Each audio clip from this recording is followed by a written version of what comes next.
بسم الله الرحمن الرحيم والصلاة والسلام على سيدنا محمد وعلى آله وصحبه وسلم. أما بعد، السلام عليكم ورحمة الله وبركاته.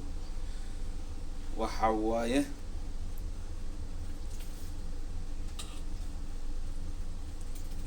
عبتان السابقة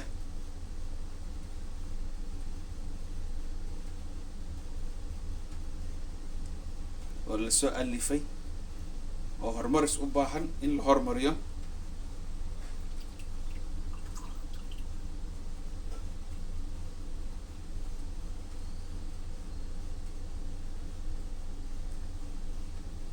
waa cabitaan caafimaad ah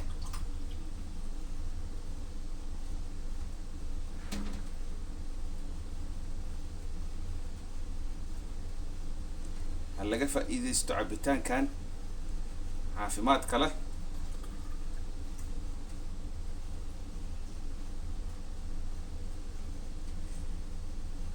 khaasatan dadka shaqada xoogga qabanayo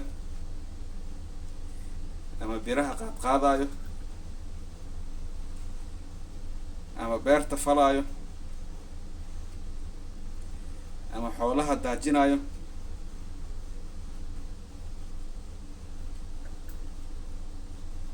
ka faa'iideystaan cabitaankan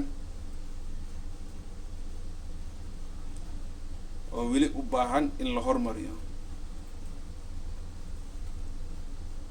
kan haddar waa qaybtii ugu horeysay, laakiin asigoo la hormariyay oo la habeeyay oo u sii baahan yahay.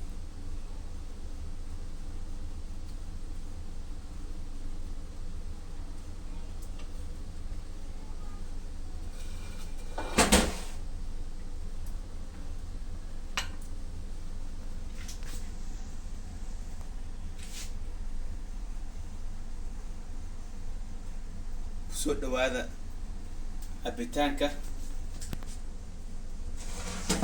laga sameeyay cambuulada. saa u jeedaan waa cambuuladeena caadiga ahayd oo keliya aan wax lagu darin. waxaa lagu daray bas waa sokor.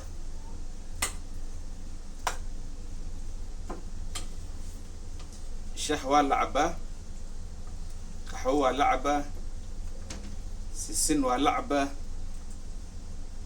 عصير لا اسكوش الشيدين ولا عباه. ما أنت أنا وحال السوق اللي فيه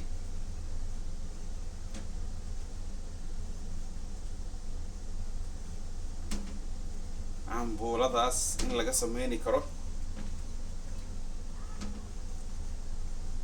cabitaan u dhigmo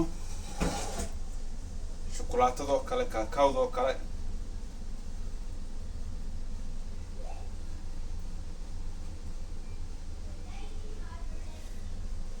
dhadhankiisa aad u fiican yahay, horumarisu u baahan yahay weli. haddii horumaris lagu sameeyo cabitaankan kuleelka ah mase asigoo qabow ahba wuxuu noqoni karaa cabitaan dukaamada lagu iibiyo oo qofka markuu imaado shahan dalbanayaa markuu dhahayo wuxuu leeyahay waxaan rabaa cabitaankan, marka magac in loo bixiyo uu u baahan yahay. haddaad magac u haysaan magaca soo gudbiya. والسلام عليكم ورحمة الله وبركاته.